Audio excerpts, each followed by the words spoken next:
I have never been a guy who has been bad with women. I'm extroverted, I'm charming, I'm funny, I can make people laugh. I know how to, understand emotion, how to really use that and understand people. I've always been good at those traits. I'm a very personable, outgoing, extroverted Sagittarius type of guy. And I remember one time we went to this club in Watford. Oh, it took us so long. We did pre-drinks, like I said before, where we all chipped in to get this one drink because we were low on money. I think we were about 19 at that age.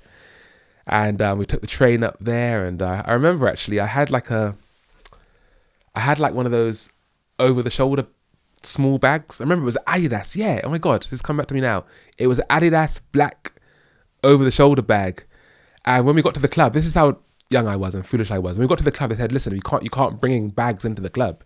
So what I did, I went around the corner, found some random bush, and I just threw my bag in there. And I just had faith that no one would take the bag by the end of the night because it was some random place. And the bag was only like, £20? Who cares, right? So then we got into this club and yeah, I would get in there. And back in those days, I was not the best dancer, but at the end of the day, I know how to talk.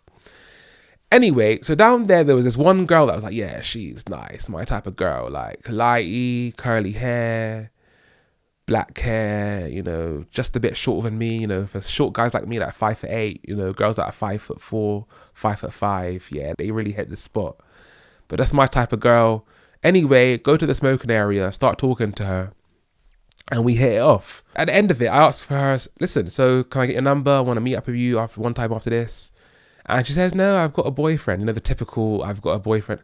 And 99% of the time, I don't really believe when girls say that. I think it's just when they say that to blow you off. Obviously, I don't push the matter because that's just creepy and annoying. But I just leave her alone. That's a good thing you got to do.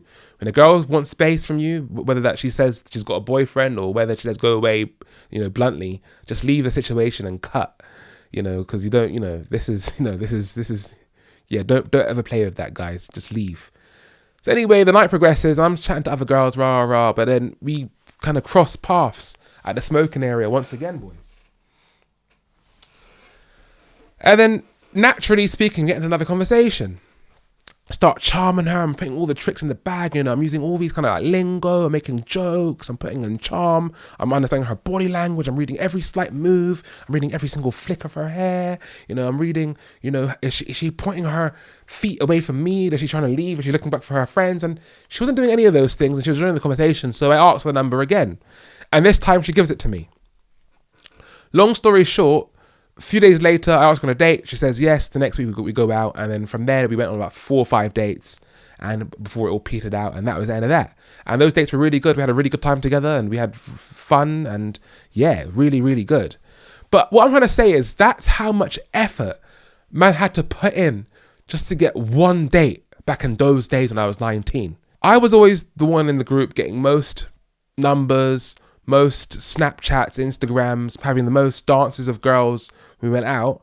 But in order to get those girls, I had to put in some serious effort, boys. Like, I was putting in work. I was like cracking jokes. Man would come to like social situations with a preloaded memory bank full of jokes and entertaining things to say. I'm doing all these like metaphorical backflips and 360s and cartwheels just to get dates with chicks back in those days.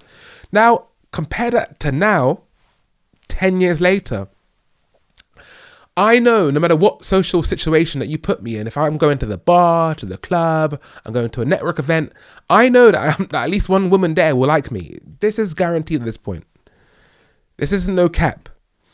I know wherever I go now, at least, and that's me being conservative, at least one woman will like me.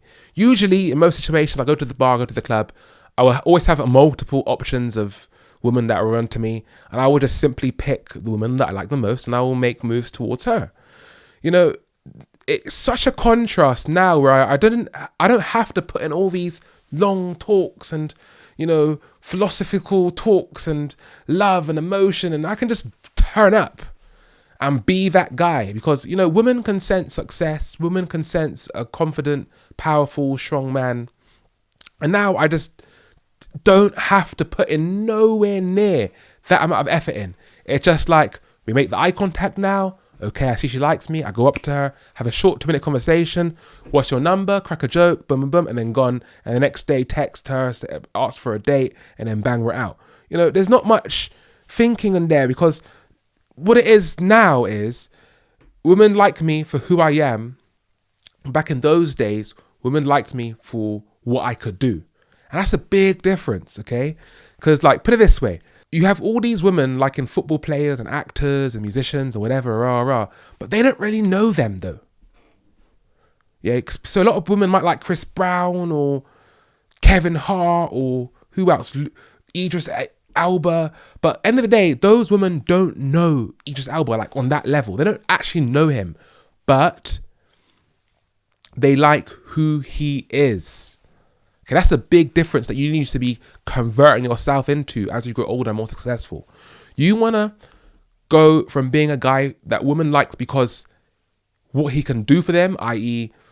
help them move house or help them paint their house, fix their car, you know, pay their bills. And obviously that's part of it. But you want to go from being primarily a guy that women go to and love because of what he can do to a man that women love because of who he is.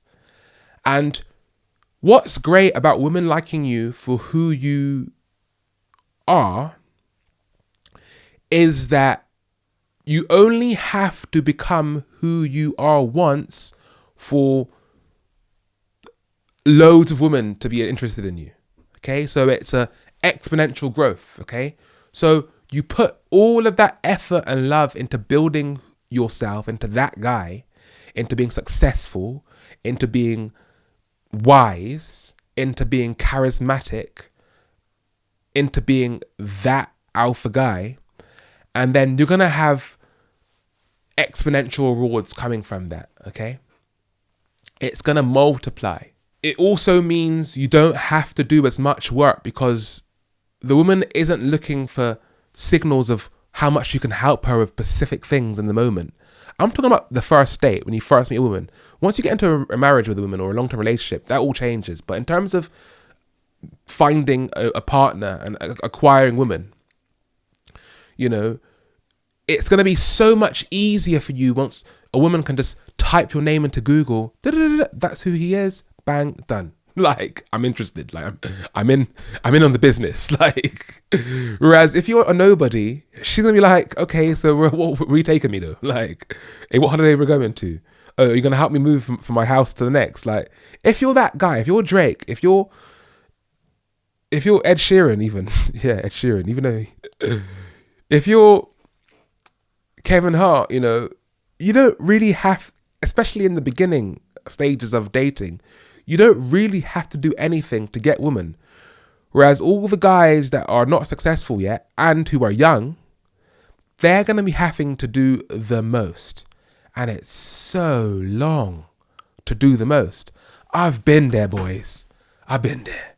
And let me tell you, I never want to go back. Like, even talking about it now, I'm just getting tired, boys. Like, I wouldn't send my worst enemy back to being an 18-year-old boy. Life is crap as an 18-year-old boy. You have absolutely nothing. And in a way, it kind of turns you lazy, you know? And I have definitely noticed that, like, because I know I don't have to try to be attractive to women anymore, I'll admit it, boys, I've become lazier, because I just know that I don't have to be doing all these back tricks and handstands and cartwheels for a woman to be interested in me no more. I don't have to do it. All I have to do is, like, turn up like this, like, just turn up, sit down, have a nice smile and say, baby, what are you up to tonight? And then it's like, that's it, it's done. It's over.